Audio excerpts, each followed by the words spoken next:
The courtroom went silent the moment the slap echoed. A pregnant woman staggered, one hand flying to her belly, the other to her burning cheek. Gasps ripped through the gallery as the man who struck her, polished, powerful, untouchable, straightened his suit like nothing had happened. Beside him, a woman in designer heels stepped forward and slapped her again, harder, smiling as cameras flashed. No one moved, no one spoke, until the judge's gavel froze midair, his eyes locked on the trembling woman, not with surprise, not with anger alone, but with a pain so deep it threatened to crack the bench itself. The room felt heavier, as if the truth was pressing down on every breath. Because in that moment, the man holding justice in his hands was not just a judge, he was her brother. Quick question, before we continue. Where are you watching from right now, and what's your local time? If stories about justice, healing, and hidden truths speak to you, don't forget to subscribe and stay with us for what happens next. Long before the courtroom, before the cameras and the slaps and the frozen gavel, there was a quieter love story that had once felt unbreakable. Nkiru Okafor met Chibuzo Okafor in a cramped office, above a noisy street in Lagos, back when ambition was all they had. Chibuzo was sharp, relentless, and hungry for success. Nkiru was steady, thoughtful, and endlessly patient. Where he dreamed in numbers and expansion plans, she believed in people, in loyalty, in shared sacrifice, in the idea that love could be built brick by brick alongside a future. They married with little ceremony. No grand hall, no luxury cars, just family laughter and promises, spoken with trembling sincerity. Nkiru worked as an administrative officer, then often staying late to help Chibuzo prepare proposals, revise presentations, and rehearse investor pitches. She corrected his grammar, calmed his temper, and reminded him who he was when rejection letters piled up. When his first major contract came through, it was Nkiru who stayed awake all night with him, printing documents and calling contacts. When his company finally stabilized, she quietly stepped back from her own career at his request. Just for a while, he had said, until things are secure. Nkiru agreed. She believed in him. Years passed, and the company grew faster than either of them had imagined. Chibuzo Okafor became a name spoken with respect and later fear in corporate circles. He moved into glass offices and leather chairs, into meetings where people nodded before he finished speaking. Somewhere along the way, the hunger that once drove him hardened into entitlement. The changes were subtle at first. Missed dinners, phone calls taken in locked rooms, trips that extended longer than planned. Chibuzo still came home, but his mind never did. When Nkiru spoke, he listened with impatience, as though her voice interrupted something more important. When she asked questions, he brushed them aside with smiles that didn't reach his eyes. Then, Nkiru discovered she was pregnant. She had imagined joy, shared laughter, whispered plans, Chibuzo's hand resting protectively on her belly. Instead, the news landed like an inconvenience. Chibuzo forced a smile, kissed her forehead, and immediately began talking about schedules, risks, and timing. From that day on, his distance became unmistakable. He stopped touching her, stopped asking how she felt, stopped coming home altogether on some nights.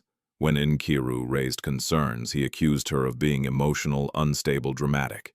He blamed hormones. He blamed stress. He never blamed himself.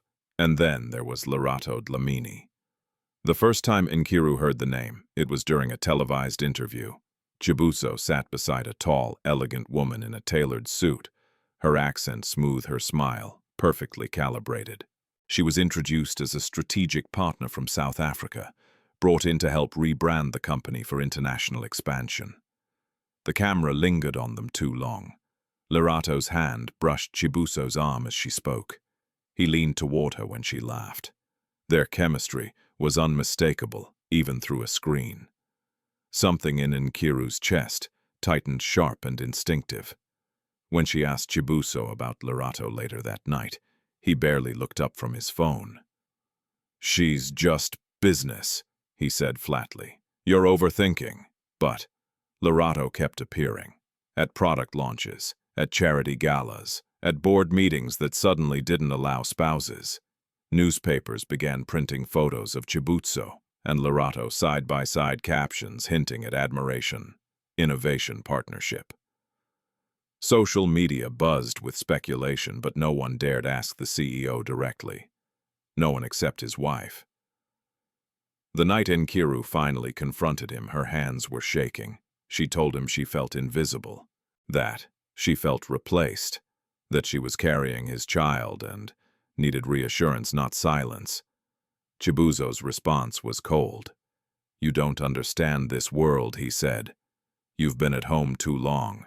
You've lost perspective." The words cut deeper than any shout would have. From that moment, Nkiru understood something fundamental had shifted, not just in her marriage but in who her husband had become. The confirmation came weeks later, quietly, almost cruelly.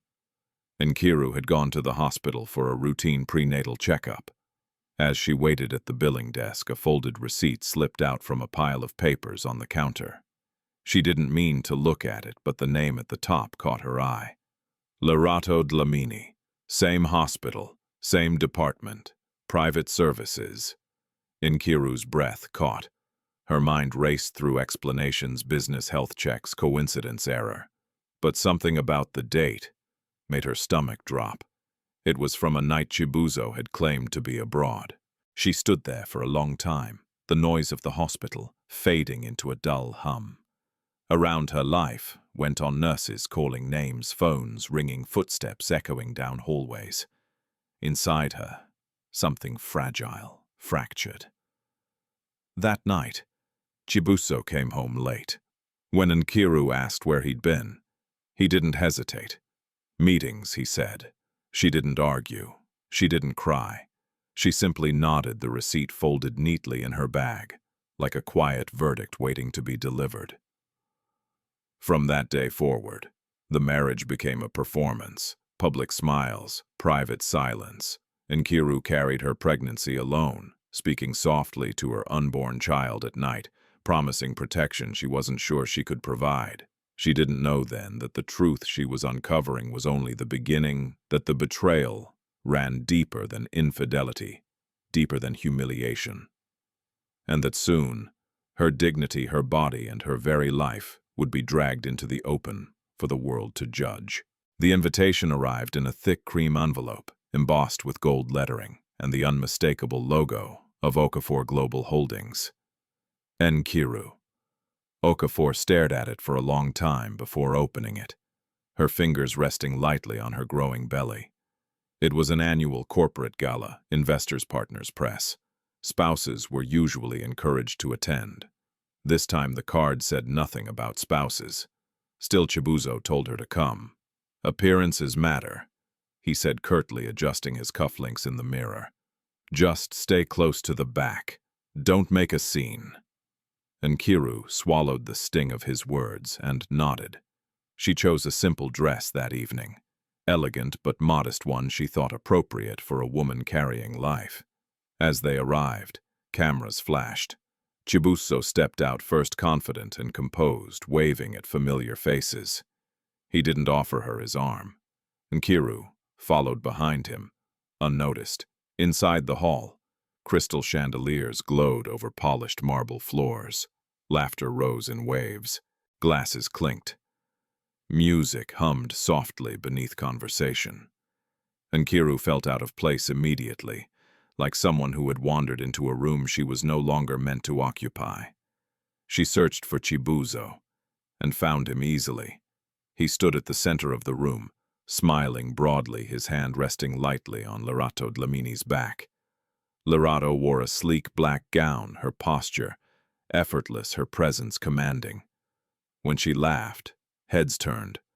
When she spoke, people leaned in. They looked like a couple.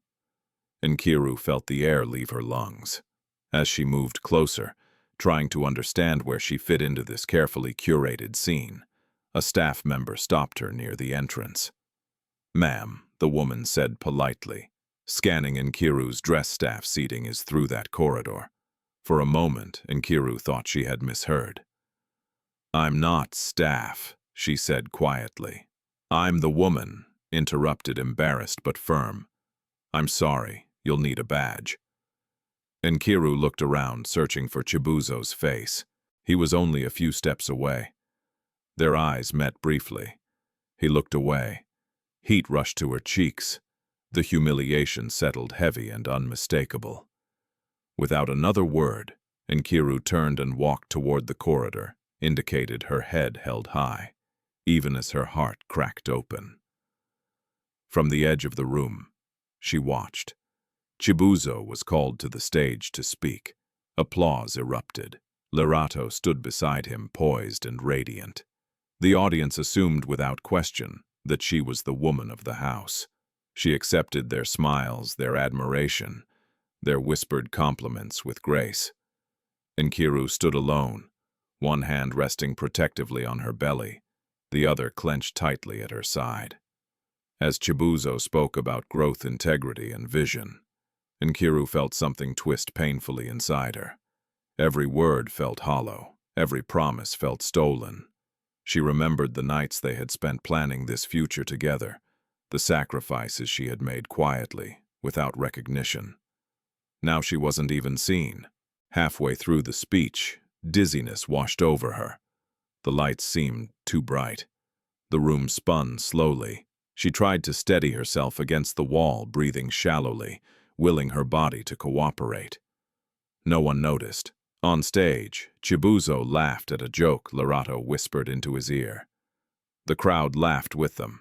Nkiru's vision blurred. A sharp pain cut through her lower back, followed by a wave of nausea. She took a step forward and collapsed. The sound of her body hitting the floor was swallowed by applause. It wasn't until a nearby guest screamed that people turned. Conversations halted. Heads craned. Someone rushed forward. "Nkiru," a voice called. Chibuzo turned, confusion flickering across his face. For a split second, concern appeared real and unguarded. He took a step toward her. Then, Lerato's hand closed around his arm. "Chibuzo," she whispered urgently. "The press." He hesitated. Nkiru lay on the floor, struggling to breathe the weight of her pregnancy, pressing heavily against her lungs. She searched the crowd for her husband's face, for reassurance, for proof that she still mattered. Chibuzo straightened his jacket. "Someone call medical," he said distantly, then turned back toward the stage as the applause awkwardly resumed. "Let's continue." The words landed like a final blow. As medics rushed in, Nkiru felt tears slip silently into her hair. Not from pain, but from clarity. Something inside her hardened, not into anger, but into resolve. This was no longer just neglect. It was erasure. Later that night, as she lay in a hospital bed, monitors humming softly beside her, Nkiru stared at the ceiling and made a quiet decision. She would not beg for love that had already been given away. She would not shrink herself to make others comfortable. If Chibuzo wanted to turn her into a shadow, she would step into the light alone. She didn't yet know how. She only knew she could not go on pretending. Outside the hospital room, Chibuzo spoke briefly with the doctor, his tone brisk and impersonal. He didn't come inside. He didn't hold her hand. He didn't ask how she felt. Instead, he left. And as the door closed softly behind him, Nkiru understood something devastating and liberating all at once. She was already on her own. The divorce papers arrived on a humid Tuesday morning, slipped under the door of the small hospital room, where Nkiru Okafor was still recovering. The envelope was plain. No explanation. No note.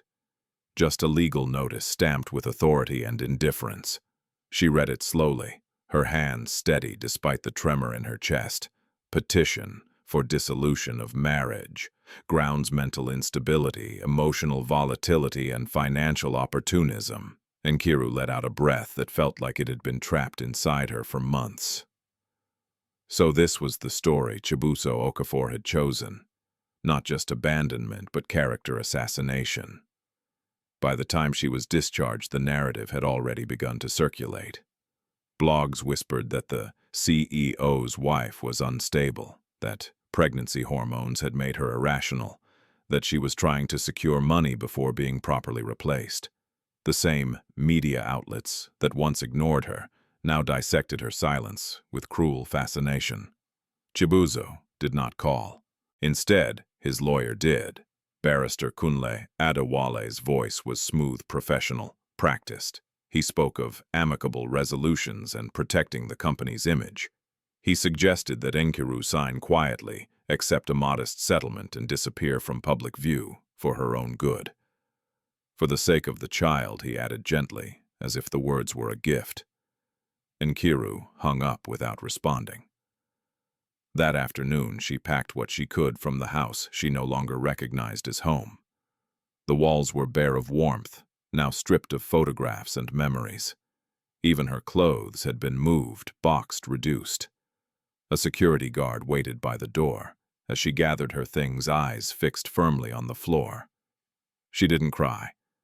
She took a taxi across the city, away from the glass towers and gated estates, toward a neighborhood she had not walked through in years. The driver glanced at her swollen belly in the rearview mirror, concern flickering across his face. But he said nothing. Mama Chiamaka Okafor opened the door before Nkiru could knock. Her mother's eyes widened, then softened. She didn't ask questions. She didn't scold. She simply pulled her daughter into her arms and held her tightly, murmuring prayers under her breath. They lived in a modest compound, now small rooms, thin walls, neighbors close enough to hear each other breathe. Mama Chiamaka sold cooked food at the roadside market to make ends meet. It was not the life Nkiru had imagined returning to, but it was safe. It was honest. That safety did not last long. 2 days later, a court summons arrived. The hearing was scheduled quickly, unusually so. Chibuzo's influence was unmistakable. The petition painted Nkiru as manipulative, unbalanced, and unfit, not just as a wife, but as a mother. It requested sole custody upon birth. Nkiru's hands shook as she read. That night, Mama Chiamaka found her sitting on the bed, in the dark, eyes fixed on nothing. She sat beside her daughter and spoke softly. "You cannot face this alone," she said. "You need help." The next morning, Nkiru met advocate Abena Mensima. Abena's office was small but orderly, her desk stacked with case files and handwritten notes. She listened without interruption as Nkiru spoke about the marriage, the humiliation, the gala, the pregnancy, the lies. When Nkiru finished, Abena leaned back in her chair, eyes sharp with focus. "They are trying to break you before you ever step into court," she said plainly. "This is not just divorce. It is control." Nkiru nodded. "I don't want revenge," she said quietly. "I just want the truth to be seen." Abena smiled faintly. Truth is rarely welcomed, but it is powerful. They filed a response that afternoon. The retaliation was immediate. That evening, as Nkiru walked home from the market with her mother, a black SUV slowed beside them. The window rolled down just enough for a voice to carry. "Withdraw the case," the voice said, "before something unfortunate happens." The SUV drove away. Nkiru didn't sleep that night. She lay awake, listening to the sounds of the compound, the rustle of movement, distant laughter, the hum of generators. Her phone buzzed just after midnight. Think carefully. Pregnancies are fragile. She deleted the message, but couldn't erase the fear it planted. The next morning, she returned to the house she had once shared with Chibuzo to retrieve documents Abena had requested. The gates were locked. A guard informed her calmly that she was no longer authorized to enter. Inside, movers were already at work. As she turned away, a woman stepped out onto the balcony. Lerato Dlamini. She leaned against the railing, sunlight catching the edges of her hair, her expression composed and unapologetic. Their eyes met. For a moment, neither spoke. Then Lerato smiled. "Don't make this harder than it needs to be," she said lightly. "You had your time. Nkiru felt something steady itself inside her. "I'm still here," she replied, "and I'm not going anywhere." Lorato's smile faltered just briefly. By the time the first court date arrived, Nkiru had learned to walk with her fear rather than run from it. She dressed simply, her posture calm. Mama Chiamaka squeezed her hand as they entered the courthouse. Inside, lawyers whispered. Journalists adjusted cameras. Whispers followed Nkiru as she took her seat. Then the judge entered. "Court is in session," the clerk announced. Nkiru lifted her eyes and froze. Justice Ifunanya Okafor, her brother. The room blurred for a moment. Memories rushed in childhood laughter separation. Years of silence after their family had been torn apart by loss and circumstance. She had not known where he was. She had not known who he had become. Now he sat above her, robed and composed, his face unreadable. Their eyes met. Just for a second. There was no recognition in his expression. No softness. Only professional distance. And in that instant, Nkiru understood the cruel irony before her. The one person who loved her without condition could not protect her. Not openly. Not without destroying everything he stood for. If justice was coming, it would have to come the hard way. The compound where Nkiru Okafor now lived woke before dawn. By 5 in the morning, the narrow paths between rooms were already alive with the scrape of sandals, the hiss of kerosene stoves, the low murmur of women preparing for the day. Mama Chiamaka Okafor rose quietly, careful not to wake her daughter, and began cooking by the roadside. Rice bean stew, food that carried comfort more than profit. Nkiru lay awake anyway. Sleep had become shallow and uncertain, broken by the weight of fear she carried alongside her child. Every unfamiliar sound made her tense. Every passing car slowed her breath. She had learned quickly that safety was no longer guaranteed simply because she was pregnant. Still, she refused to hide. Each morning she helped her mother carry pots to the market. She greeted neighbors politely, answered concerned questions with gentle smiles, and ignored the whispers that followed her steps.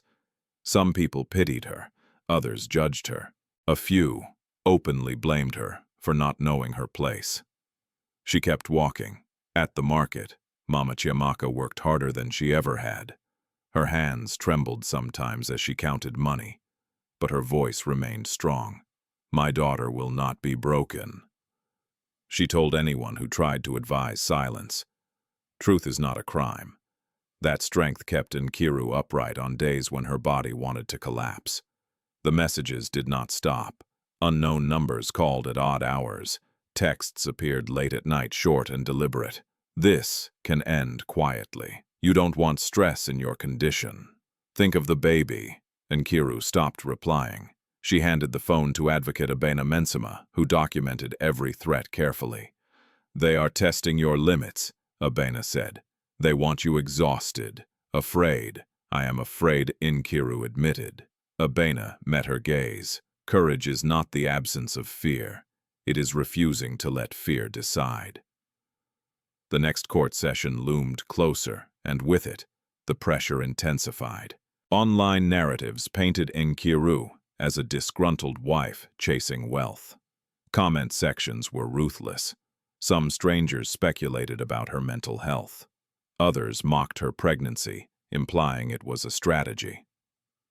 One afternoon, Nkiru returned from a prenatal appointment to find her room ransacked.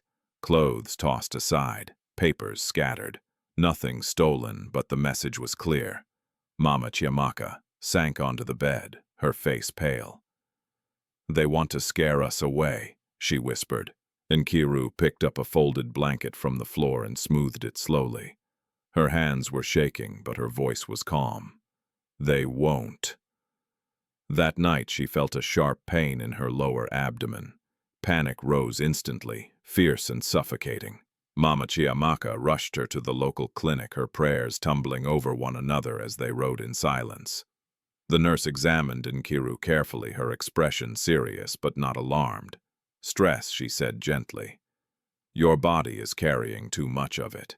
As Nkiru rested on the narrow bed staring at the peeling ceiling, she wondered how much more her body could endure, how much more she could endure. When she returned home, her phone buzzed again. This time it was a single sentence. Court cases don't end well for stubborn women. Nkiru turned off the phone and placed it face down. The following day, she was summoned unexpectedly back to the courthouse, not for a hearing but for a procedural review. The building felt colder than before, its corridors echoing with power and intimidation. She entered the courtroom slowly. Chibuzo Okafor was already there. He looked impeccable. Tailored suit, relaxed posture, confidence worn like armor. He did not look at her at first. When he did, his eyes passed over her as if she were a stranger. Lerato Dlamini arrived moments later, heels clicking sharply against the floor. She scanned the room and smiled faintly when she saw Nkiru. A smile that carried no warmth. Nkiru sat quietly, hands folded over her belly. Justice Ifunanya Okafor entered, his expression unchanged. He acknowledged both parties with equal formality, his voice firm, his tone restrained. If there was conflict inside him, it did not show. As the session ended, Chibuzo stood abruptly and moved toward Nkiru. For a split second, Mama Chiamaka stepped forward, fear flashing across her face. Chibuzo stopped just short of them. "This doesn't have to go any further," he said softly, his voice carefully measured. "You're embarrassing yourself." Nkiru looked up at him. "You're doing that all by yourself." His jaw tightened. "You won't win," he said. "Not against me." She met his gaze steadily. "This isn't about winning." Lerato laughed quietly behind him.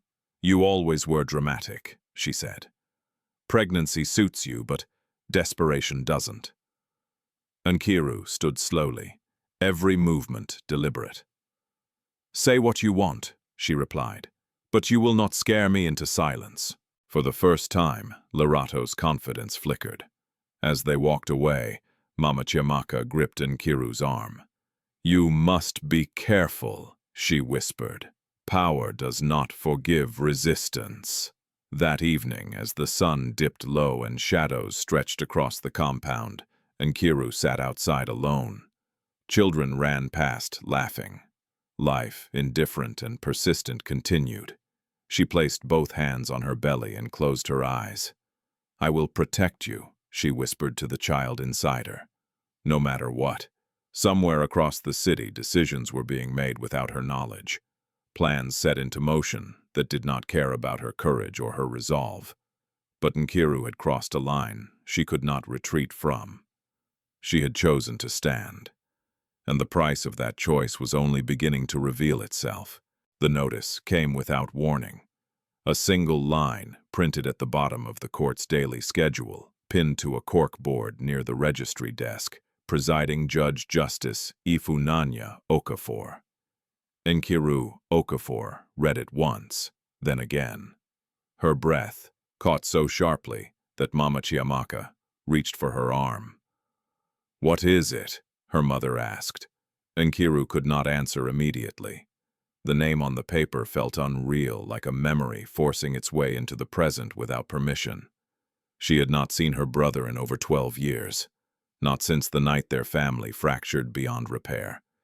Ifunanya Okafor had been everything to her growing up. Protective, principled, quietly stubborn. When their father died suddenly and their mother fell ill soon after, responsibility had crushed him early. He left home to study law in another state, promising to return when things were stable. Stability never came. Life pulled them in opposite directions. Letters stopped, phone numbers changed. Pride and pain built walls neither knew how to cross.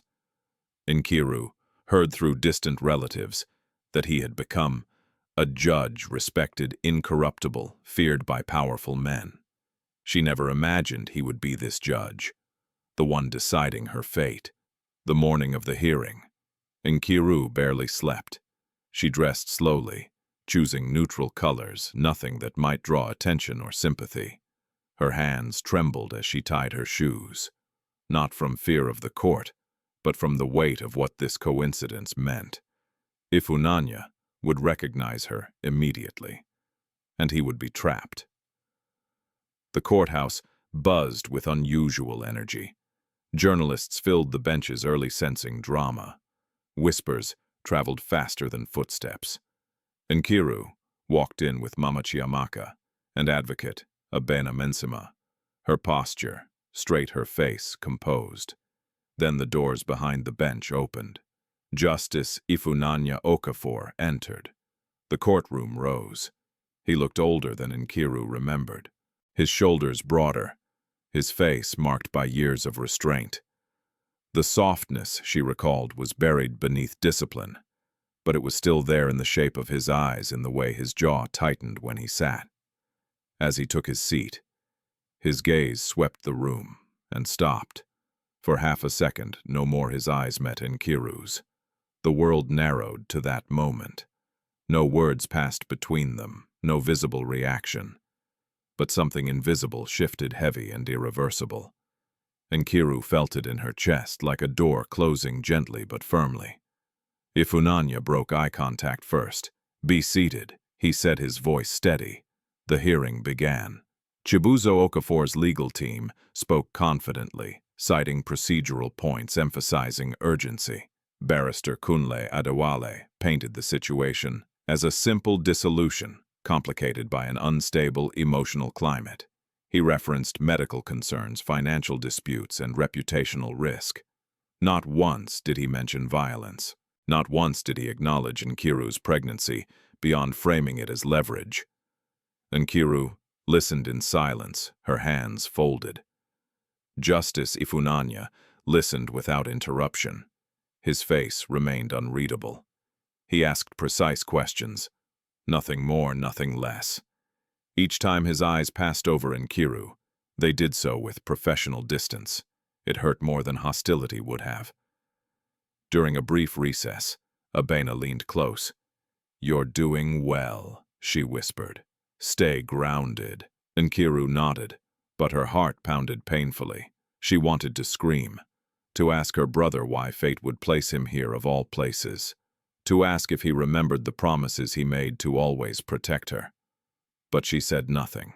When proceedings resumed, Ifunanya addressed both parties evenly.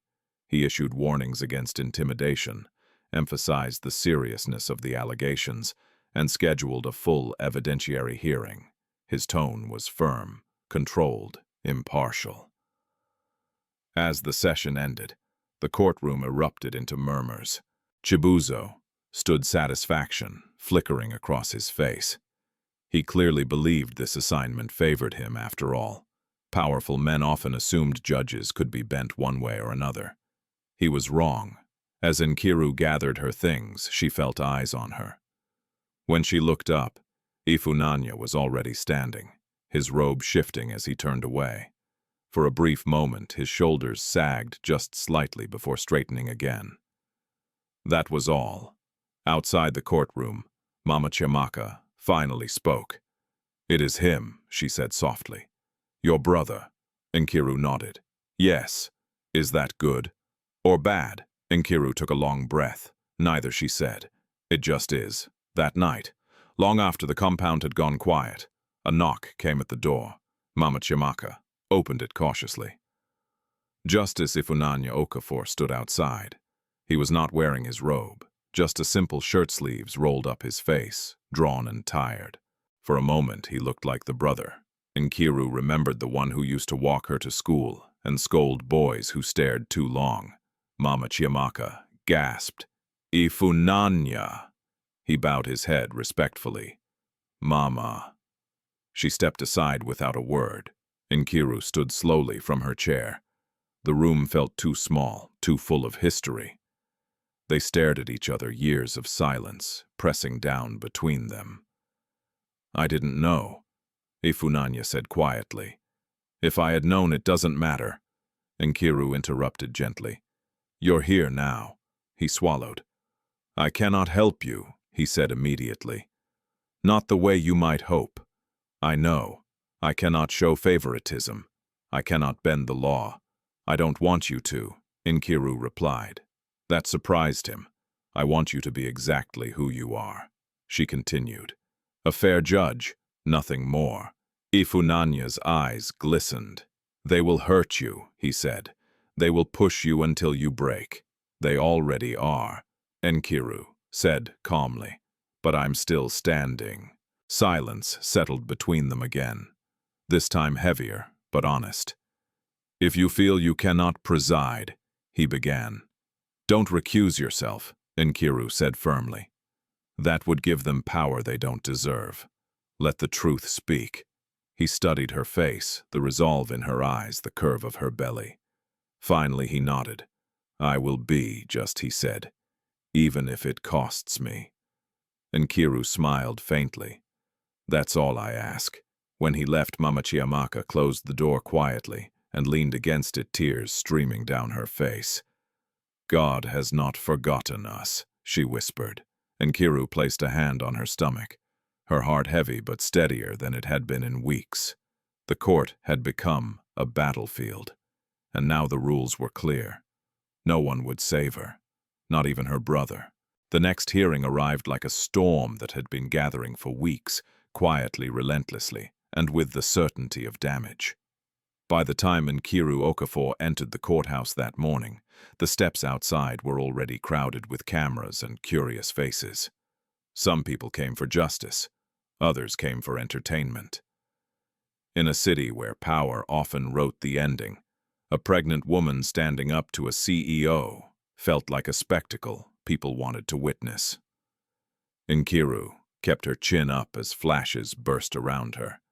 Mama Chiamaka walked beside her, clutching her handbag like it contained more than money, like it contained every prayer she had ever whispered for her daughter. Advocate Abena Mensima moved on Nkiru's other side, calm and focused, her eyes scanning the crowd, the way a soldier scans a battlefield. Inside the courtroom, the atmosphere was colder than the weather outside. The air felt conditioned, not just by machines, but by hierarchy. People sat in neat rows, lawyers, clerks, journalists, each one playing their part in a system that often punished the vulnerable for daring to speak. Chibuzo Okafor arrived minutes later, unhurried. He wore a charcoal suit that looked like it had never known dust.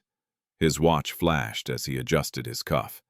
His face held no worry, only the mild impatience of a man who believed time belonged to him. Then Lerato Dlamini entered. Heads turned immediately. Her heels clicked with deliberate confidence. She wore a pale cream suit, tailored sharply, and her hair was styled flawlessly, not a strand out of place. She looked less like an accused party and more like a guest of honor. She walked beside Chibuzo, as if she had every right. When she saw Nkiru, she smiled, not wide enough to be called friendly, not sharp enough to be called cruel. It was a smile designed to remind Nkiru that humiliation could be done quietly, too. Nkiru did not look away. The bailiff called the room to order. Justice Ifunanya Okafor entered, and the court rose. His expression was unreadable, his posture rigid with discipline. He took his seat and opened the file in front of him as if it carried no personal history at all. But even from the gallery, the tension was visible in his stillness. The man was holding the law in one hand and blood in the other, and he could not allow either to tremble. "Proceed," he said. Barrister Kunle Adewale stood first.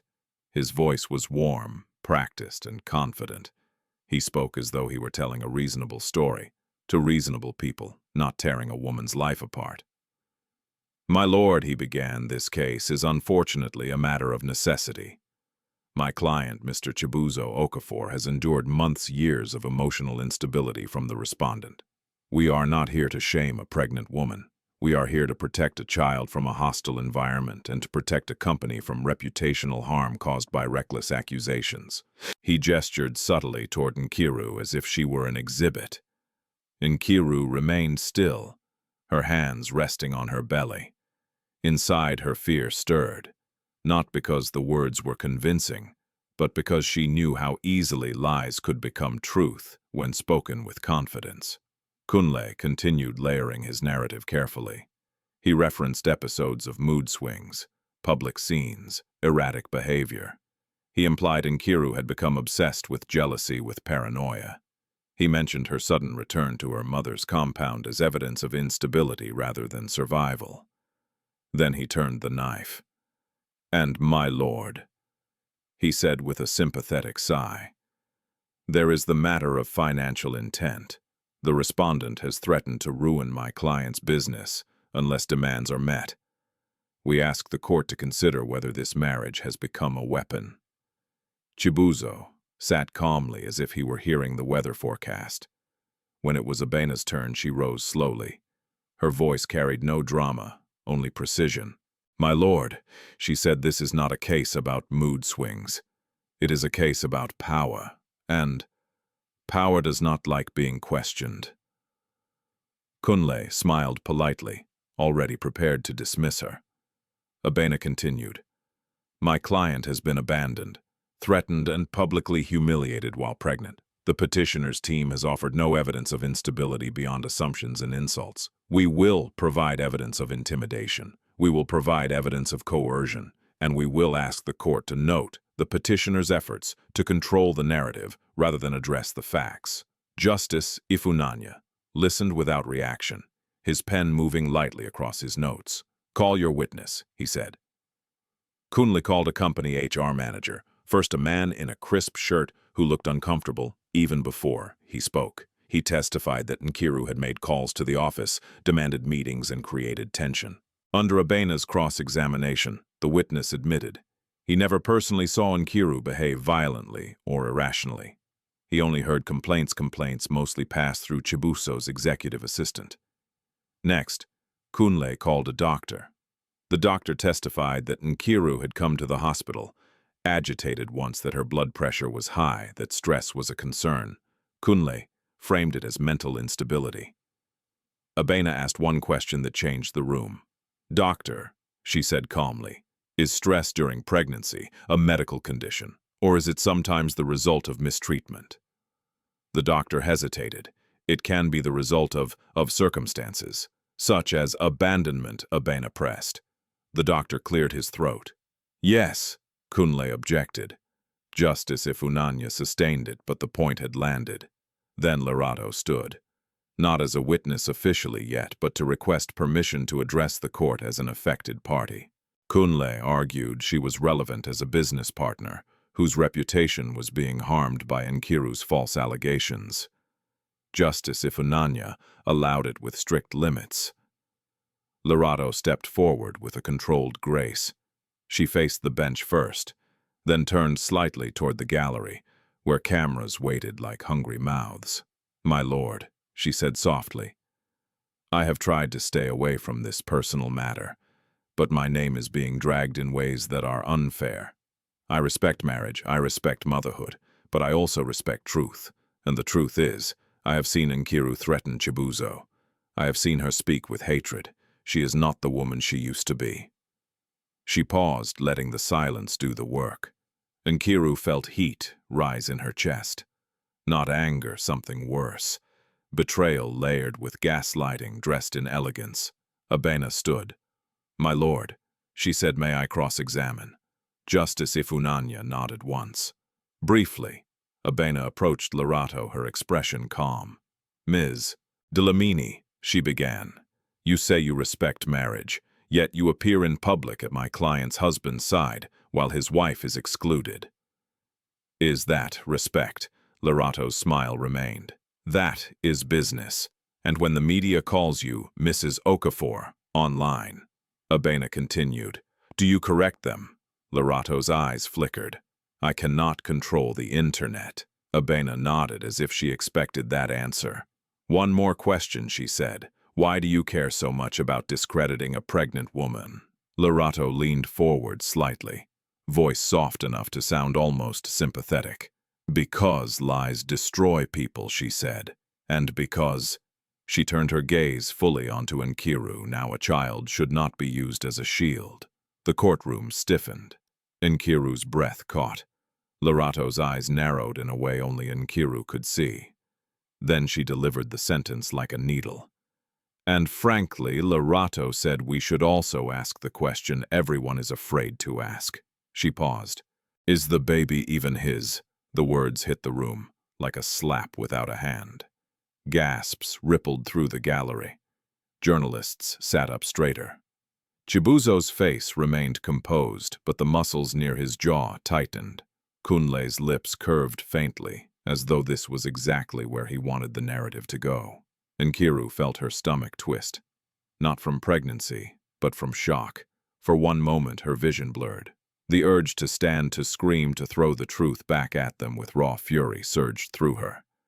Then she remembered her promise to her child. She forced herself to breathe.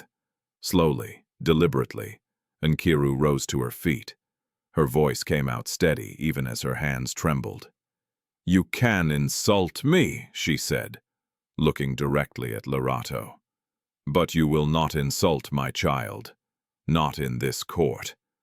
Justice Ifunanya's gavel struck once sharp and final. Order, he commanded, his voice colder now. He looked at Larato. "Ms. Delaminai, this court will not tolerate inflammatory speculation without evidence." Larato's smile faded slightly. "My lord, only you will answer questions when called." Ifunanya cut in, "and you will conduct yourself with respect." For the first time that day, a crack appeared in Larato's confidence. And for the first time, Chibuzo's certainty wavered, not because he feared losing, but because he sensed something he did not understand. A judge who could not be bought, a wife who would not collapse, a truth still hidden, waiting for the moment it would step into the light and burn everything in its path. The day it happened did not begin with violence. It began with procedure. The courtroom felt tighter than before, as if the walls had leaned in overnight. Journalists filled every available seat. New cameras had appeared, their lenses trained with unsettling patience on the front rows. The case had crossed an invisible threshold from private conflict to public spectacle. Nkiru Okafor sat quietly beside Advocate Abena Mensima, her posture straight, her face composed. She wore a simple navy dress that fell loosely over her pregnancy. Her hands rested on her belly fingers, interlaced as if anchoring herself to the only truth no one could twist. Across the aisle, Chibuzo Okafor whispered to Barrister Kunle Adewale, his expression tight. He had slept poorly. It showed in the faint shadow beneath his eyes, in the way his foot tapped against the floor. Control, once effortless, now required effort. Larato Dlamini arrived last. She scanned the room, with a cool gaze registering the attention, the tension, the quiet anticipation. When she sat, she crossed her legs slowly, deliberately, as though reminding everyone she was still unshaken. Justice Ifunanya Okafor entered without ceremony. His face was set unreadable, his movements precise. He acknowledged the court and went straight to the file. "Today," he said evenly, "the respondent will give her testimony." A murmur rippled through the gallery. Nkiru felt her heart accelerate, not from fear of speaking, but from the weight of knowing how carefully this moment had been engineered to break her. She closed her eyes briefly, drew a breath, and stood when her name was called. She took the witness stand slowly, each step measured, as she was sworn in. Her gaze flicked once to her brother on the bench. His eyes did not meet hers. He stared at the law before him, jaw tight. "Abena," began gently.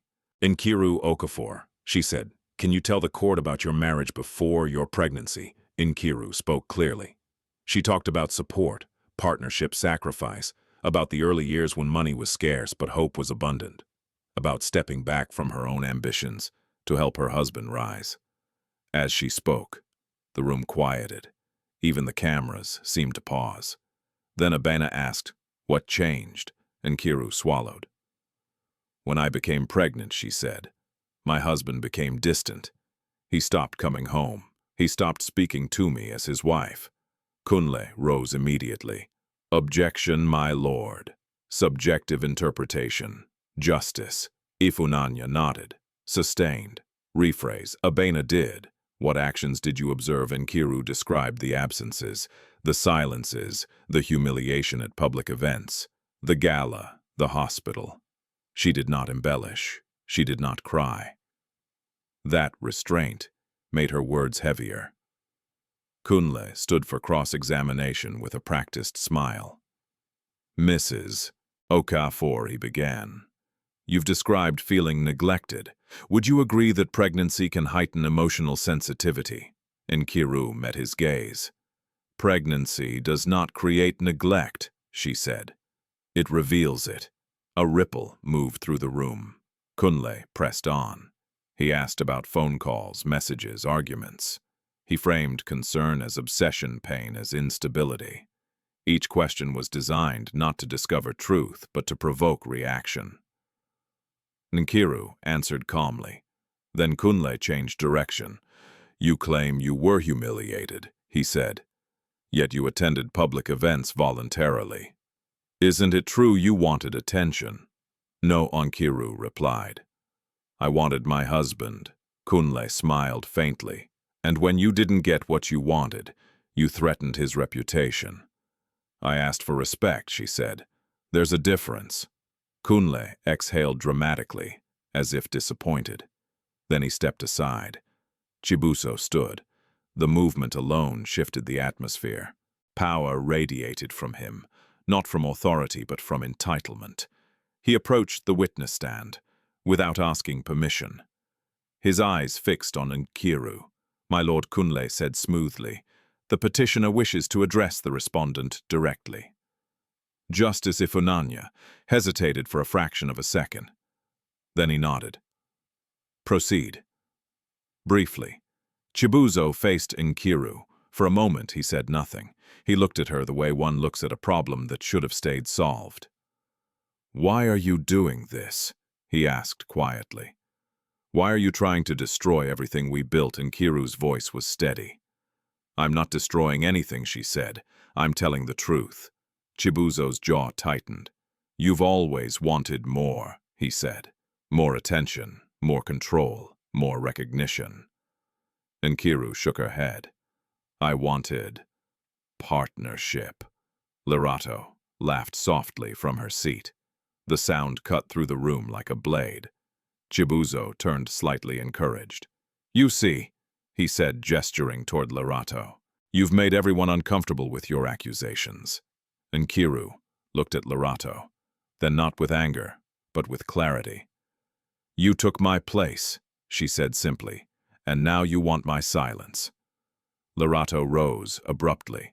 This is absurd, she snapped. You are embarrassing yourself. Justice. Ifunanya struck the gavel. Ms. Delamini, you will remain seated, but the damage was done. Something in Chibuzo snapped. You're lying, he shouted, suddenly his voice echoing off the walls. You're trying to trap me with that child! The courtroom erupted in gasps. Before anyone could react, Chibuzo stepped forward. The sound came first. A sharp, unmistakable crack. Nkiru staggered as his hand struck her face. The force spun her sideways. She clutched her belly instinctively, shock rippling through her body faster than pain. For half a second, the world froze.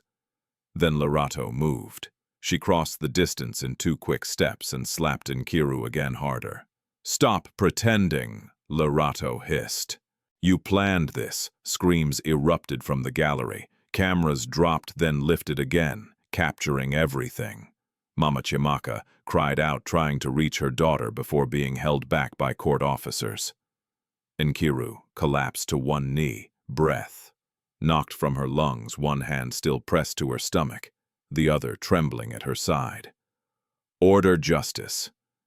Ifunanya roared, slamming the gavel so hard it cracked against the wood. The room fell into stunned silence. He stood, not as a brother, not as a man, as a judge. Both of you, he said, his voice shaking with barely restrained fury, will step back. Now, Chibuzo stared up at him, stunned for the first time realizing what he had done. Lorato's confidence evaporated, replaced by something close to fear. Court officers rushed forward, positioning themselves between Nkiru and her attackers. Justice Ifunanya looked down at Nkiru. For a split second, the mask slipped. Pain flared in his eyes, raw, unhidden. Then it was gone. Medical assistance, he ordered. Immediately. As Nkiru was helped to her feet, the room buzzed with disbelief. Phones vibrated. News alerts fired. The story was already escaping the walls of the courtroom, racing into the world beyond. Justice Ifunanya addressed the court, his voice ironclad. "This session is adjourned," he said, "and let the record reflect any further acts of intimidation or violence will be met with the full force of the law." He looked directly at Chibuzo. "You are not above this court." Chibuzo said nothing. As Nkiru was led out supported by Abena and court staff, she glanced back once at the man she married, at the woman who tried to erase her, and finally at the judge who held his gavel like a shield between law and blood. She did not cry, but something irreversible had happened. The truth was no longer quiet, and every powerful person who thought this would end easily, now understood one thing: there was no turning back. The footage went viral before Nkiru Okafor reached the hospital. By the time the car carrying her pulled into the emergency entrance, her name was already trending. Edited clips flooded social media, some showing only the slap, others cutting away before Lorato's second strike. Many framed to suggest provocation, hysteria, female drama. The truth was scattered into fragments, rearranged by strangers hungry for outrage. Inside the hospital, the lights were too bright. The smell of antiseptic made Nkiru's stomach churn. Nurses moved quickly, voices calm, hands efficient. Someone asked her name. Someone else asked how far along she was. She answered in short sentences, her mind floating somewhere between pain and disbelief. Mama Chiamaka paced the corridor, whispering prayers, her rosary clicking softly between trembling fingers. Advocate Abena Mensima stood nearby, phone pressed to her ear, issuing instructions with clipped urgency. Document everything she said. Get copies. No statements yet. Nkiru lay still as the doctor checked the baby's heartbeat. When the sound finally came steady, unmistakable, her chest loosened. Tears slipped from the corners of her eyes, silent and hot. Relief washed over her, followed by a deeper ache she could not yet name. "She's stable," the doctor said gently. "You're lucky. Stress like this can be dangerous." Lucky. The word felt strange. Outside, the world was tearing her apart in real time. By evening, hashtags had multiplied. Some called her brave, others called her manipulative. Commentators dissected her posture, her tone, the way she stood in court. Men who had never known her claimed certainty about her motives. Women argued in endless threads about dignity, submission, survival. Chibuzo Okafor released a statement through his legal team within hours. "My client deeply regrets the incident and acknowledges heightened emotions during a stressful proceeding. However, he categorically denies any intent to harm and maintains that he has been subjected to sustained provocation." Lorato Dlamini followed with her own.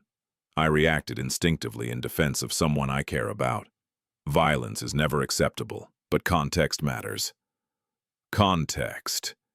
Nkiru read the words on Abena's phone and felt something inside her finally settle.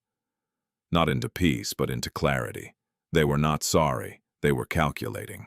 That night, Justice Ifunanya Okafor sat alone in his chambers, long after the courthouse emptied.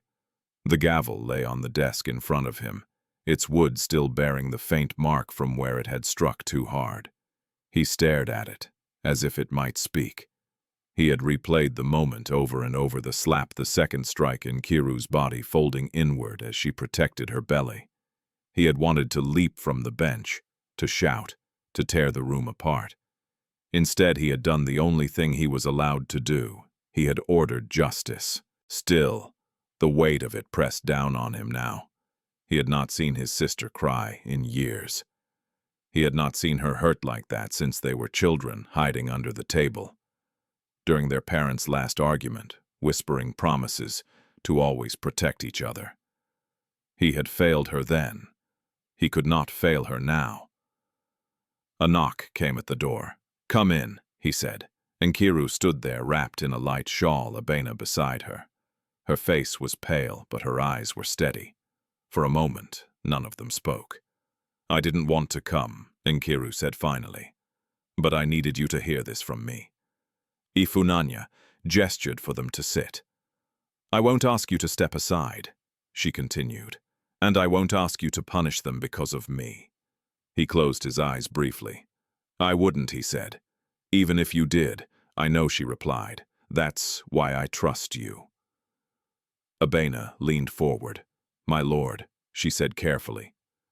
"We anticipate attempts to discredit my client further. There will be pressure. Possibly allegations of bias." Ifunanya nodded. "There already are." Nkiru met his gaze. "I don't want protection," she said. "I want procedure, evidence, witnesses. Let them bury themselves with their own lies." He studied her, the woman she had become.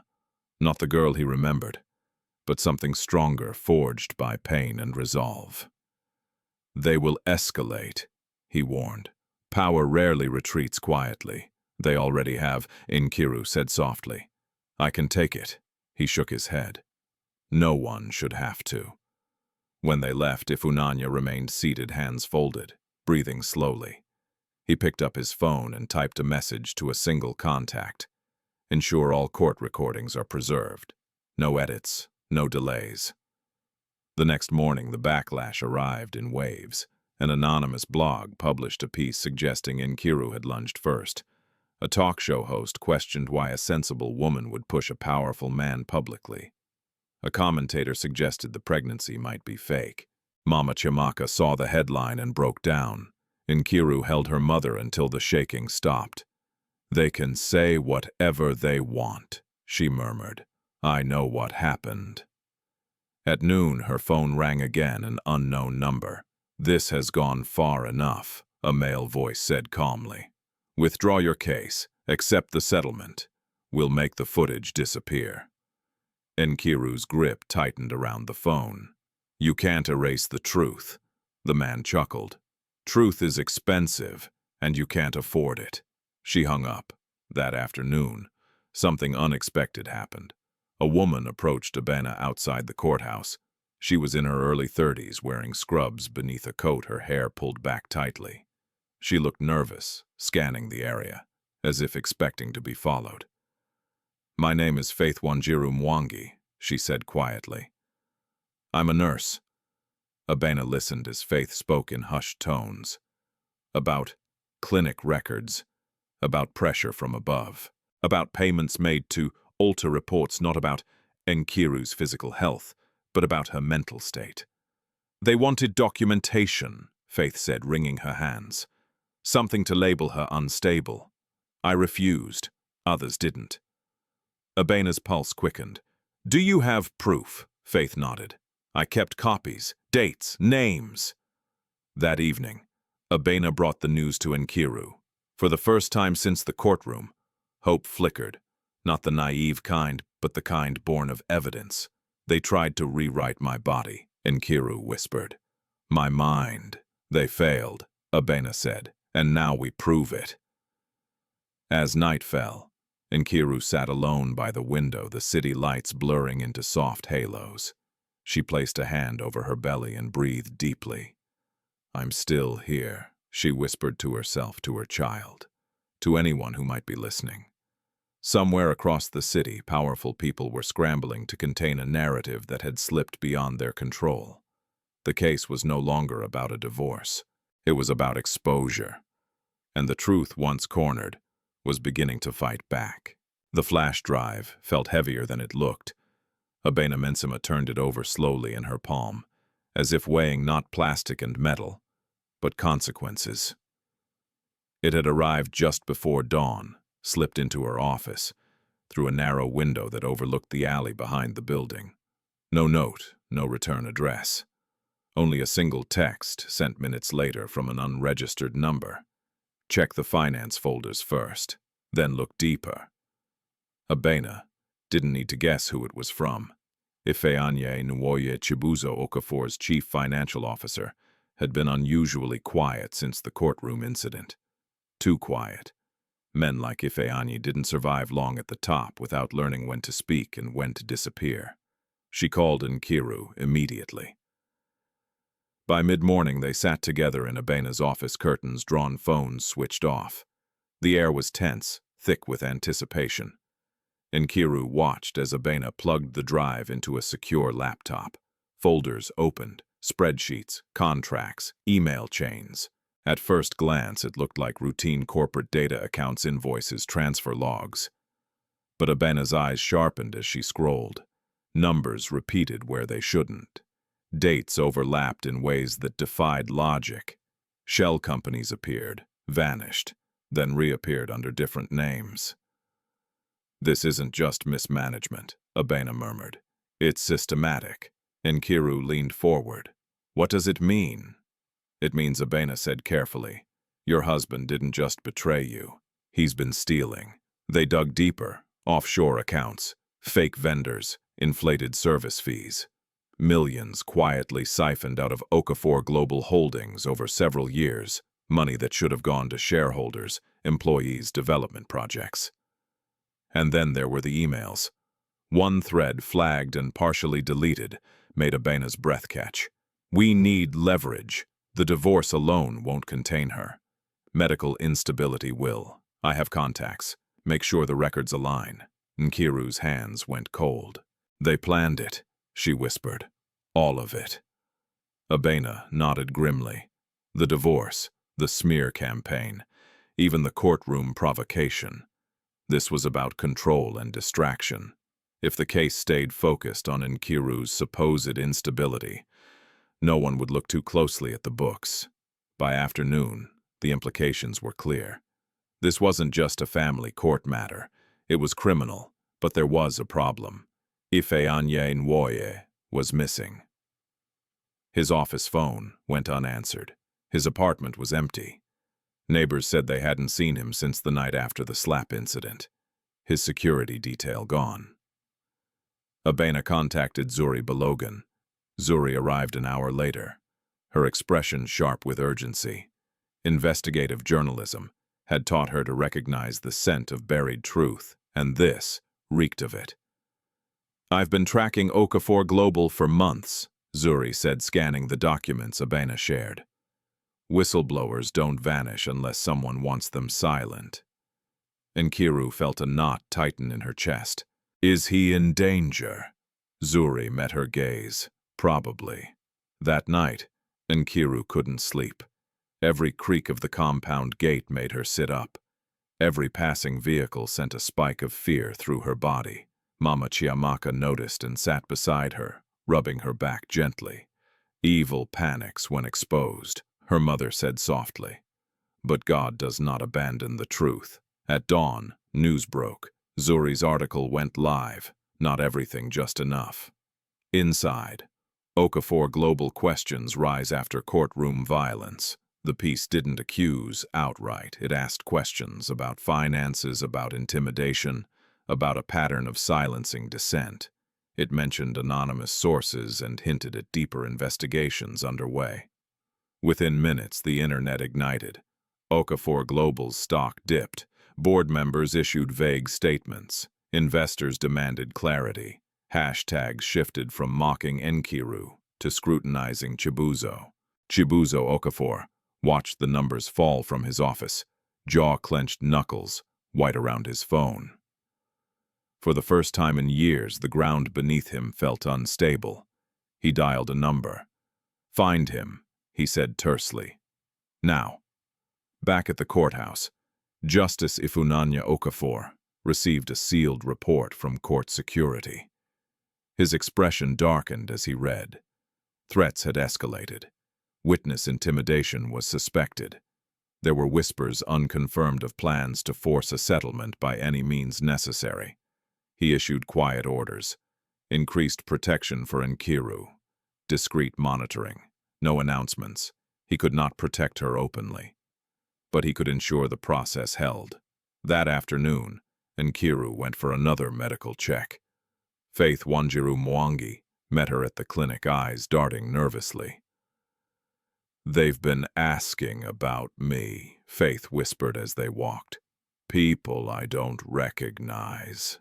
Abena had insisted Faith be moved to a safer location, but Faith had refused to stop working until arrangements were finalized. "I won't disappear," Faith said firmly. They count on silence. As Nkiru left the clinic, a black car idled across the street. Its windows were tinted too dark. The engine hummed steadily. Her heart pounded. The car followed at a distance as she walked toward the taxi stand. Suddenly, a motorcycle cut between them, forcing the car to brake. Nkiru jumped, nearly losing her balance. The driver cursed and sped away, tires screeching. Nkiru stood frozen. The message was unmistakable. That evening, Abena convened an emergency meeting. "They're running out of time," she said, "and that makes them dangerous." Zuri nodded. "We need Ifeanyi, alive, on record.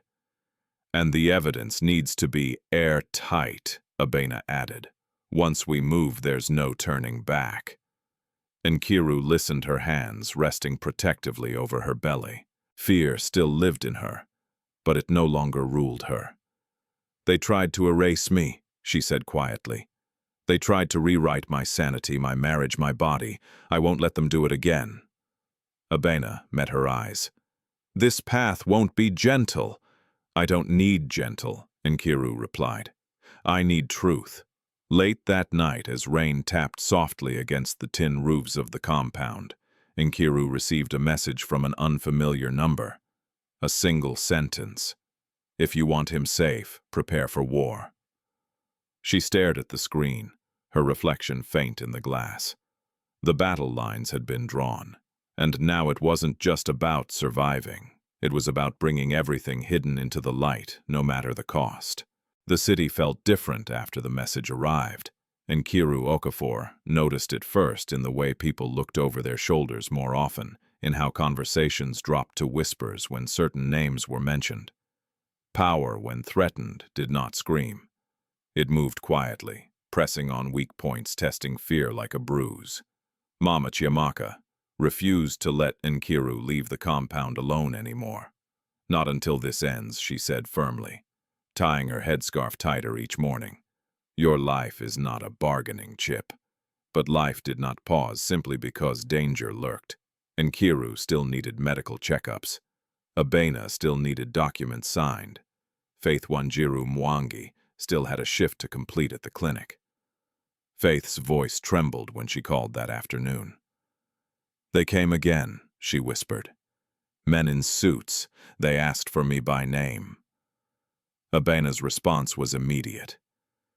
"You're coming with us," she said. "Tonight." They arranged a meeting at a small cafe far from the courthouse neutral ground, noisy enough to discourage surveillance.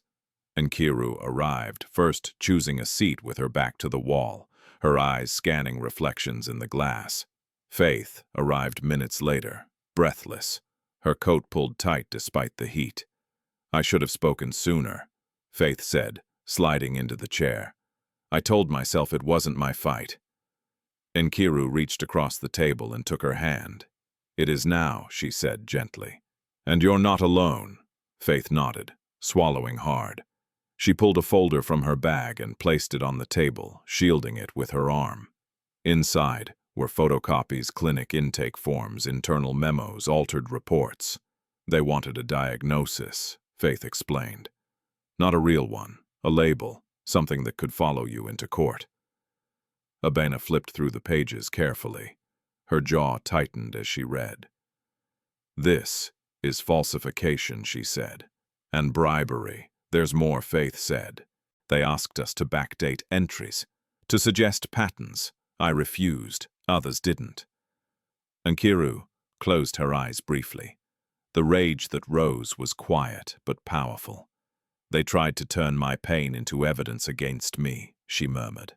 Outside the cafe, A man lingered too long by the window. Abena noticed and stiffened. "We're done here," she said softly. They left separately, moving quickly, blending into the crowd. That night, the threats escalated. Mama Chiamaka was confronted at the market by two men who smiled as they spoke. "Your daughter is stubborn," one said. "Stubborn people get hurt." She returned home, shaking but defiant. "Tell them," she said, pressing her palms together in prayer, "that a mother who has lost everything is not afraid." Nkiru tried to sleep, but the weight of the day pressed against her chest. She dreamed of doors closing, of voices calling her name from places she could not reach. She woke to pain, sharp, sudden, low in her abdomen. Panic surged instantly. Mama Chiamaka was at her side in seconds, calling for help. Her voice steady despite the fear in her eyes. They rushed to the hospital, sirens slicing through the night. The doctor's face was serious as he examined her. "You're experiencing severe stress-induced contractions," he said. "We need to monitor you closely." Nkiru lay still, staring at the ceiling, listening to the rhythmic beep of the monitor. Her baby's heartbeat flickered, strong, then uneven, then strong again. She felt helpless for the first time since the courtroom. Abena arrived with Zuri Balogan just before dawn. Zuri's face was pale with fury. "They're trying to push you into a mistake," she said. "Or worse." "I won't run," Nkiru whispered. "But I can't fight if I'm not here." Abena nodded. "We'll adjust. We'll move faster." Across the city, Justice Ifunanya Okafor read a confidential report detailing the market incident and the hospital admission. His hands clenched into fists he did not allow anyone to see. He made a call, then another. Protection was increased quietly. No uniforms, no announcements, just presence. By afternoon, Nkiru's condition stabilized. The doctor warned her bluntly. Another shock like this could be catastrophic. She nodded. "I understand." When she was discharged, she didn't go back to the compound. Abena insisted on a temporary safe house, a modest apartment with secured entry and minimal visibility. Mama Chiamaka protested at first, then agreed when she saw the fear Nkiru tried to hide. Faith was moved that same night. As they settled into the new place, Nkiru received a call from an unknown number. She hesitated, then answered. "You don't know when to stop," the voice said calmly. "This ends now." Nkiru's voice was steady. "You're wrong," she replied. "This ends in court." The line went dead. The following morning, Zuri published a second piece, this one named Patterns. Not accusations, connections, clinic records altered, witnesses pressured, financial irregularities overlapping with personal disputes. It framed the violence in court as part of a broader strategy: destabilize the woman, distract the public, protect the money. The response was immediate. Shareholders demanded audits. Civil society groups called for oversight. Women's organizations rallied publicly around Nkiru's case. For every hateful comment online, two voices rose to challenge it. Power was losing control of the narrative. Chibuzo felt it slipping. He stormed into his office, barking orders, demanding loyalty.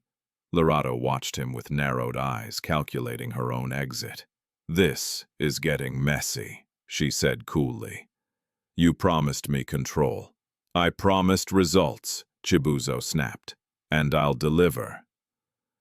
That evening, Nkiru sat by the window of the safe house watching the city lights flicker on. She placed a hand on her belly, breathing slowly, deliberately. "I'm still here," she whispered again. "And I'm not afraid of the truth." Her phone buzzed with a new message from Abena. "Faith is ready to testify. We have corroboration, and Ifunanya has scheduled the next hearing." Nkiru closed her eyes and exhaled. The storm was far from over, but something had shifted.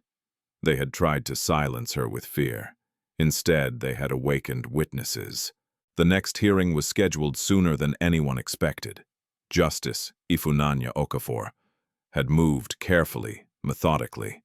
But the pattern of intimidation could no longer be ignored. What had begun as a marital dispute had transformed into something far more dangerous, an abuse of power that reached into clinics, markets, offices, and livers that had nothing to do with Chibuzo Okafor's marriage. The court needed to hear the truth, while the witnesses were still breathing freely. Nkiru Okafor arrived at the courthouse from the safe house under discreet escort. She moved slowly, deliberately aware of every step, every face, every reflection in the glass doors. Her body was still recovering, but her resolve felt sharper than ever. Faith Wanjiru Mwangi arrived separately. She looked smaller than Nkiru remembered, her shoulders tight with tension, her eyes scanning constantly. But when she saw Nkiru across the corridor, something steadied inside her. They exchanged a brief nod, no words, just recognition. Advocate Abena Mensima reviewed the final documents one last time. Once she takes the stand, she said quietly, "There's no turning back." Nkiru nodded. There shouldn't be. Inside the courtroom, the atmosphere was electric. The public benches were full again, but the energy was different. Gone was the casual curiosity. What filled the room now was anticipation, the sense that something hidden was about to surface. Chibuzo Okafor sat rigidly at his table, his confidence fraying at the edges. The usual ease with which he occupied space was gone, replaced by tension he could no longer disguise. Lerato Dlamini sat beside him, composed on the surface, but her fingers tapped rhythmically against her leg, a small telling fracture. Justice Ifunanya Okafor entered and took his seat without ceremony. "Call your witness," he said. Abena rose. "The defense calls Faith Wanjiru Mwangi." Faith walked to the stand slowly. Her hands trembled as she was sworn in, but her voice held. She began with the facts: her position at the clinic, her years of service, her role in handling patient records. She described the first time she was approached by a senior administrator and asked to note behavioral concerns that had never existed. "At first I thought it was a mistake," Faith said. "Then I was told it would help protect an important client." Kunle Adewale rose quickly. "Objection, my lord." "Hearsay, Justice." Ifunanya nodded. "Limit your testimony to what you personally witnessed." Faith swallowed and continued. "I was shown draft reports. They already had conclusions written in anxiety disorder, emotional instability. All they needed was a signature." A murmur rippled through the room. "And when you refused?" Abena asked. "They offered money," Faith replied. "When I refused again, they warned me, said I would lose my job, that no one would believe a nurse over a CEO. Faith's voice shook, but she did not stop. She presented copies of the altered forms, timestamps intact. She named the administrators involved. She described pressure from unknown callers who knew where she lived. Kunle attempted to discredit her, suggesting bitterness, ambition, misunderstanding. But Faith answered calmly, consistently. Her fear was evident, but so was her integrity. Then Abena asked the question that shifted the room. "Did you recognize the name of the person coordinating these requests?" Faith nodded. "Yes, Lerato Dlamini." The silence was absolute. Lerato's head snapped up. "That's a lie," she said sharply. Justice Ifunanya struck the gavel. "Ms. Dlamini, you will remain silent." Faith continued. "She said it was necessary, that Mrs. Okafor needed to be managed." Nkiru felt her breath catch. Managed, like a problem, like an obstacle. When Faith stepped down, the court recessed briefly. Chibuzo leaned toward Lerato, his voice low and furious. "I told you to clean this up." Lerato's eyes flashed. "You told me to handle it." "I did." Outside the courtroom, Abena's phone buzzed. "Zuri Balogun." "They're panicking," Zuri said without greeting. "I've got confirmation of a staged incident planned for tonight." Abena's stomach dropped. For who? For Nkiru. The message hit like ice. Within minutes, security protocols shifted. Ifunanya was informed discreetly. The hearing resumed, but beneath the surface, everything moved faster. As proceedings continued, another witness was called, an independent IT consultant, who confirmed attempts to access clinic databases remotely. Then a bank compliance officer who testified to unusual transfers connected to shell entities. Each testimony tightened the net. Chibuzo's face darkened with each passing minute. Lorato's composure cracked further. When the session finally adjourned, Justice Ifunanya addressed the court sternly. Any further attempts at interference will be treated as contempt with criminal consequences. As Ankiru exited through a side corridor, the plan unfolded. The car assigned to her route slowed unexpectedly at a junction. A truck lurched forward, braking too late. Tires screeched, metal groaned. The impact never came. Another vehicle cut sharply between them, forcing the truck to stop inches from collision. Uniformed officers appeared almost instantly, surrounding the area. It was over before it began. At the station, the truck driver confessed quickly. He had been paid, promised protection, given instructions. The name he gave sealed it. Chibuzo Okafor, the weight of that truth, landed heavily, irreversibly. That night Nkiru sat alone in the safe house, hands trembling, not from fear but from the realization of how close everything had come to ending. Abena sat beside her. They crossed a line they can't step back from. Nkiru nodded slowly. "He was willing to kill us," she whispered. "Me, the baby." Abena said nothing. There were no words that could soften that truth. Across the city, Justice Ifunanya Okafor stared out of his office window. The city lights blurred by rain. The evidence before him was now overwhelming. Violence, intimidation, fraud. He had held the line as long as the law allowed. Tomorrow it would demand everything. Nkiru lay down that night with one hand on her belly, listening to the quiet hum of the city beyond the walls. "They tried to erase us," she whispered. "But we're still here." The truth had survived, and now it was ready to speak loudly enough that no one, no matter how powerful, could silence it again. The city woke to shock. By morning, news of the failed accident had spread beyond whispers. Not the full story, not yet, but enough to unsettle those who understood power's unspoken language. When violence fails quietly, it panics loudly. Nkiru Okafor watched the headlines scroll across Abena Mensima's tablet from the safe house couch, her hand resting protectively on her belly. Her body still ached from the stress of the night before, but the baby's movements, gentle, insistent, kept her anchored in the present. "They won't stop," Nkiru said quietly. Abena nodded. "No, but they're running out of space." Justice Ifunanya Okafor knew it too. Before the courthouse opened, he convened a closed administrative meeting. Security briefings, witness protection updates, requests for emergency injunctions. Every decision had to be clean documented, unassailable. Any hint of favoritism would be seized and weaponized. By the time the court was in session, the air felt different, charged not with spectacle, but with consequence. Chibuzo Okafor arrived late. It was the first time anyone could remember him being late to anything. His suit was immaculate, but his composure was not. He avoided eye contact, his attention fixed on his phone until Barrister Kunle Adewale leaned in and murmured something urgently. Lerato Dlamini entered separately. She wore dark glasses indoors, her posture rigid. When she removed them, faint lines of tension etched her face.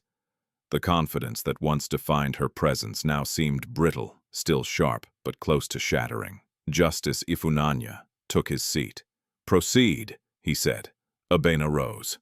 "My lord, the defense requests to call additional witnesses and submit corroborating evidence related to intimidation, attempted obstruction of justice, and financial misconduct."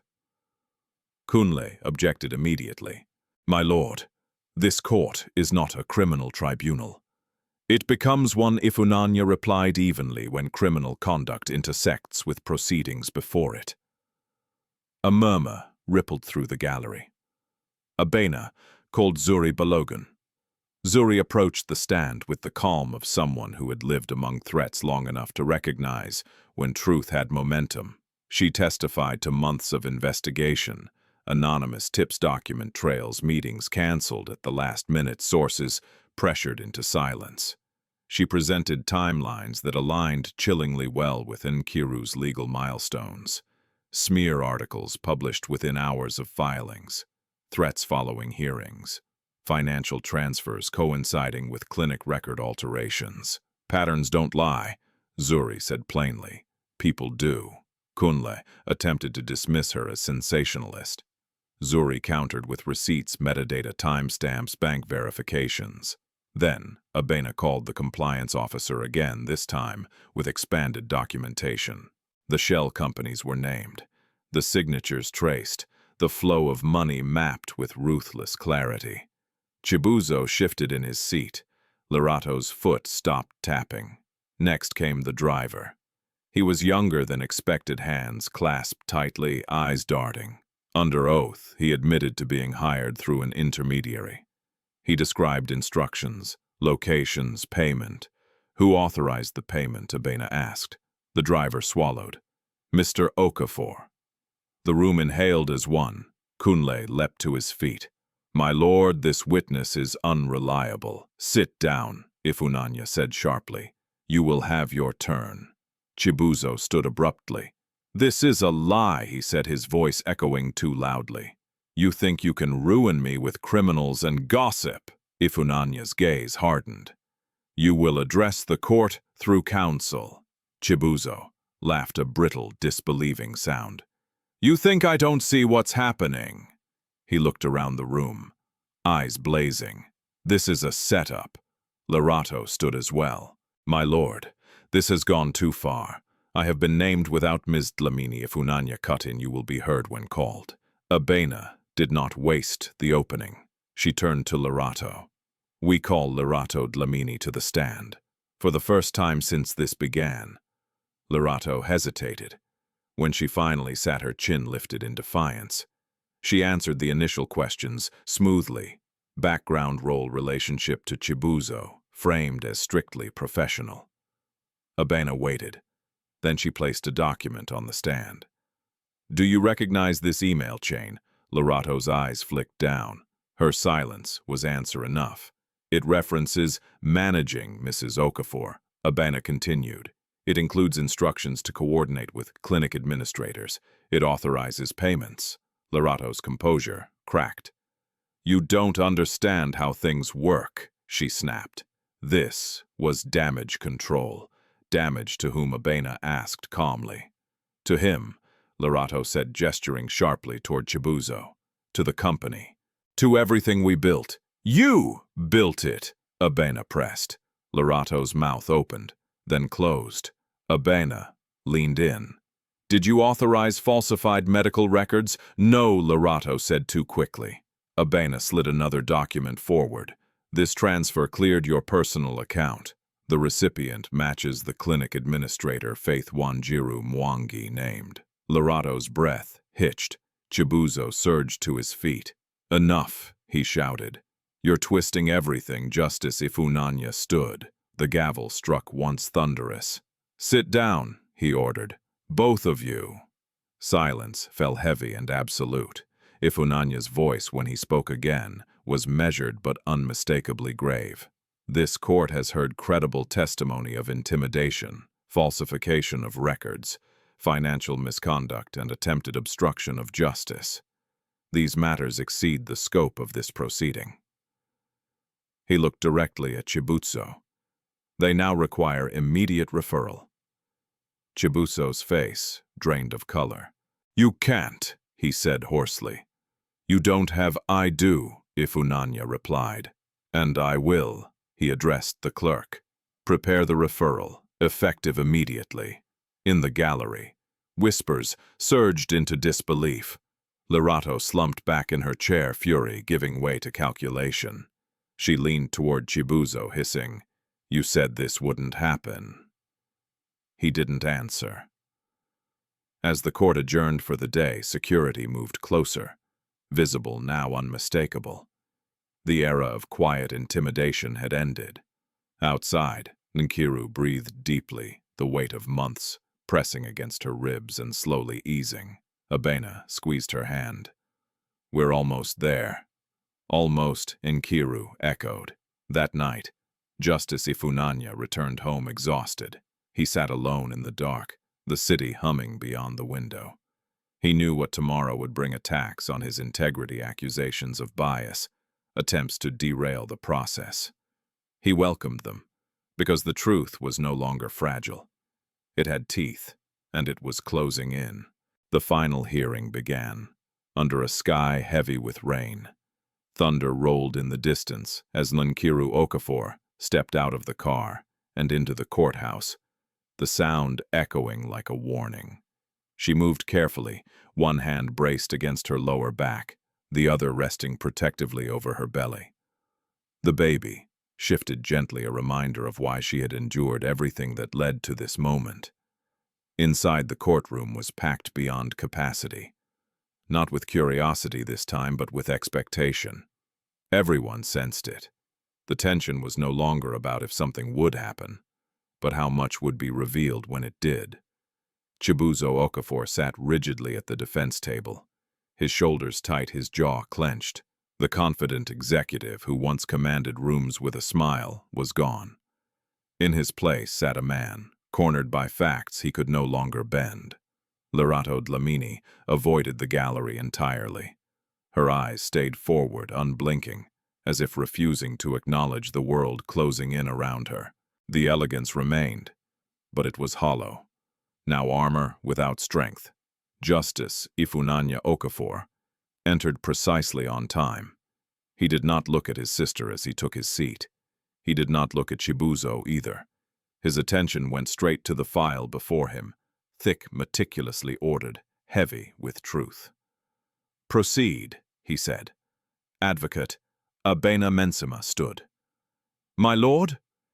She began the defense requests to submit the final decrypted contents of the flash drive, previously entered into evidence. A quiet stir moved through the room. The screen at the front of the courtroom flickered to life. Folders opened one by one.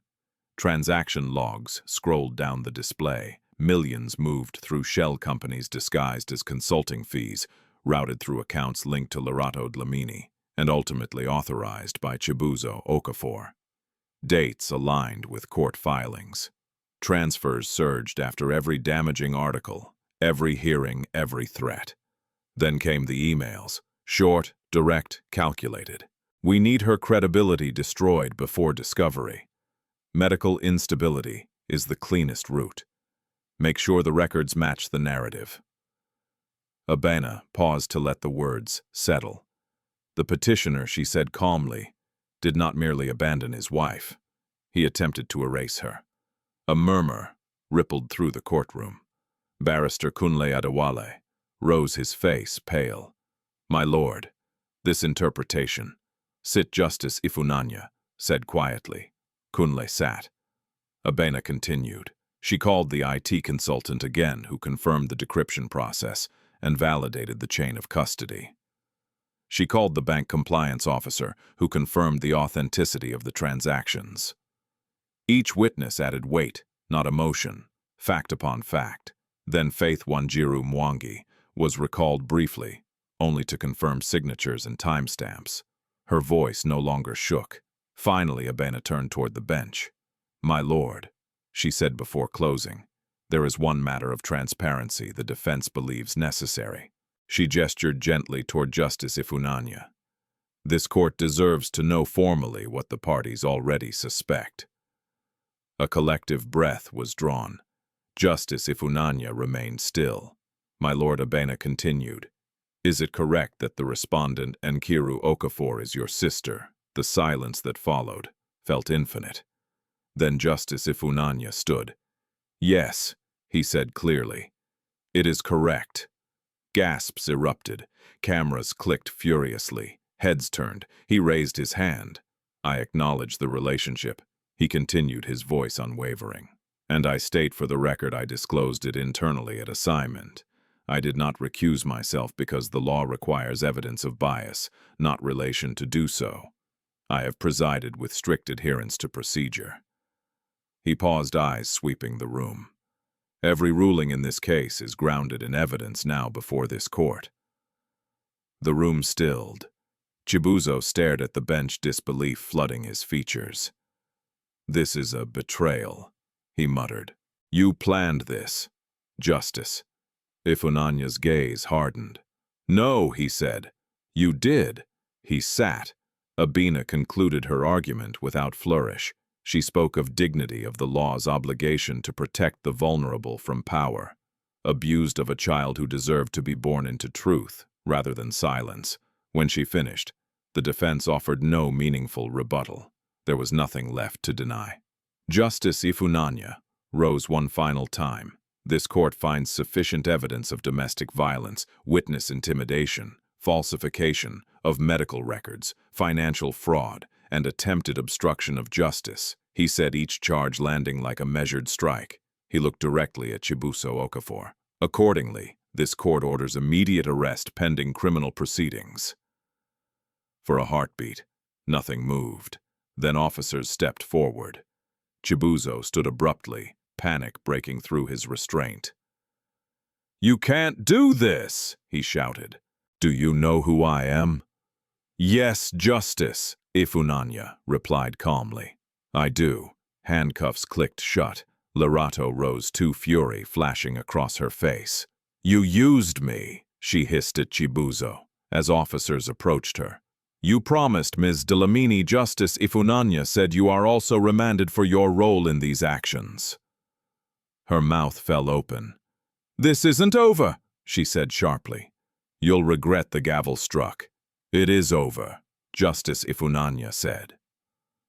As Chibuzo was led away, his eyes found Nkiru's for the first time that day. There was no apology in them, no remorse. Only the hollow shock of a man who had believed himself untouchable. Nkiru met his gaze steadily. Then she looked away. Outside the courthouse, rain finally fell hard and cleansing. Journalists rushed forward, voices colliding in a chaotic chorus. Nkiru didn't stop.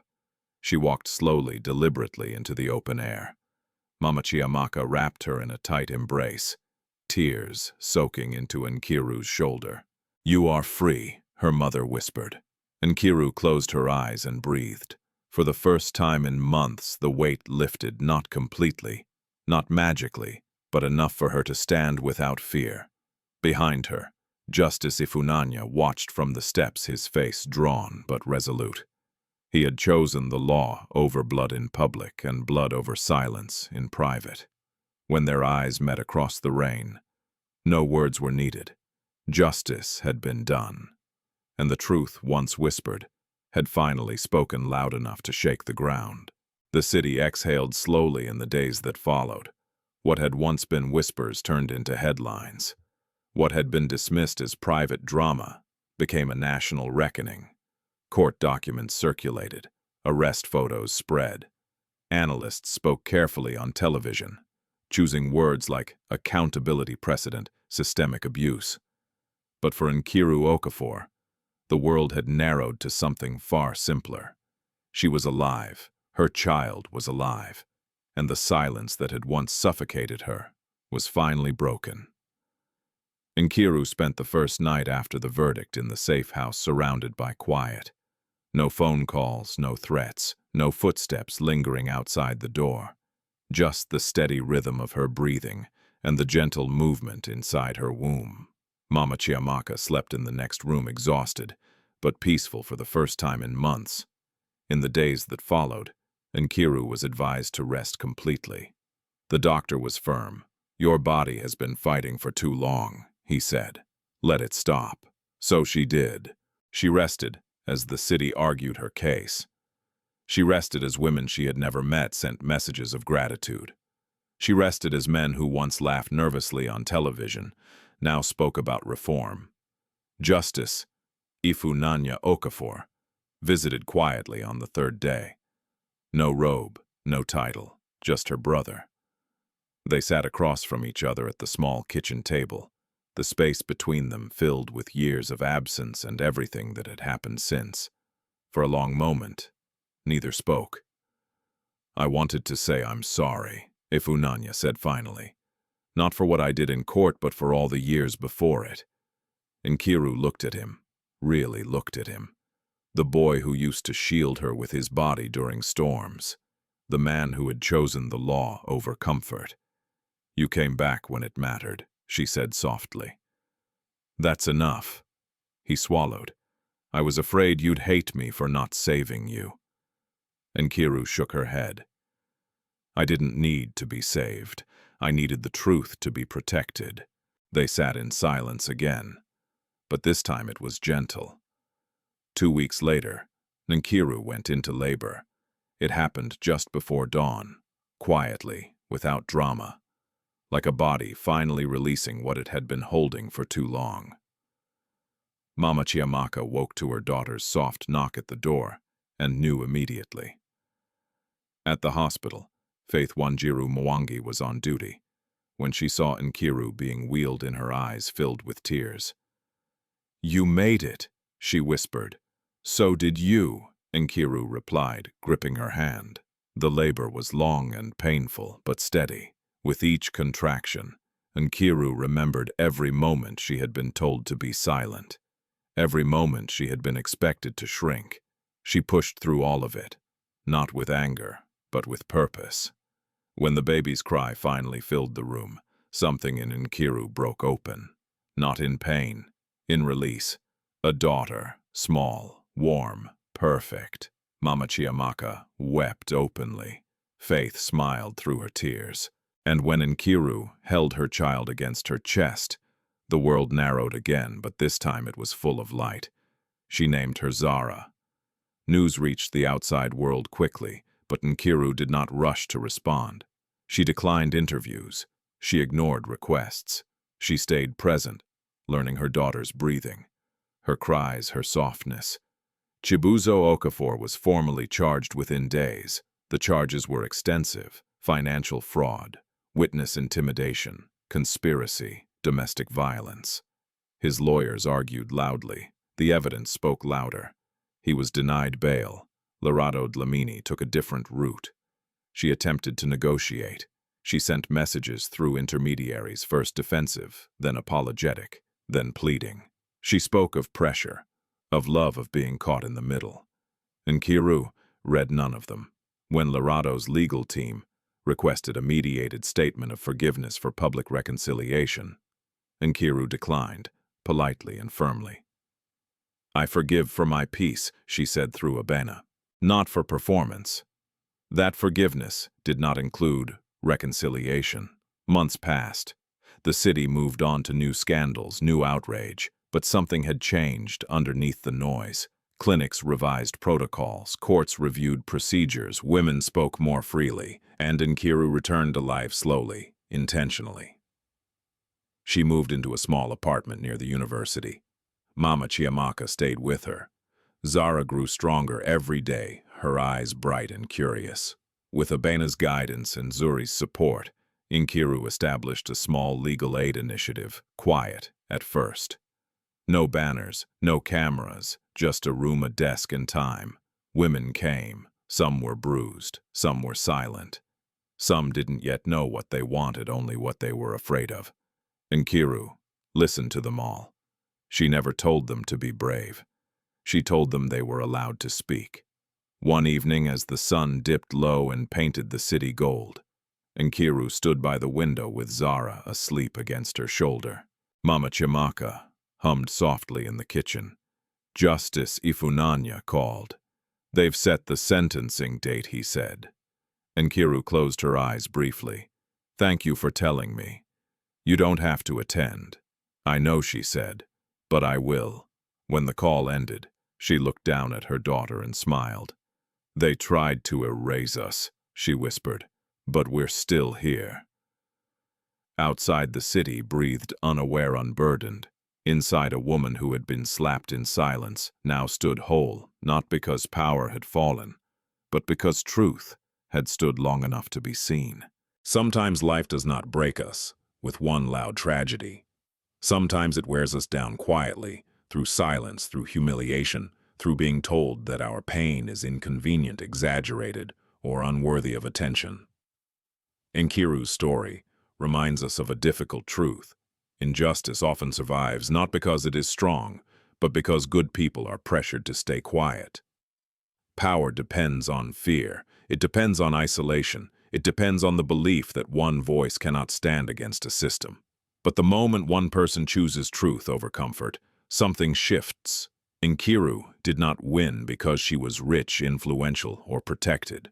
She won because she refused to disappear, even when she was pregnant, even when she was threatened, even when speaking meant risking everything she had left. She chose dignity over silence, truth over survival at any cost. This story is also a reminder that justice is not always loud at first.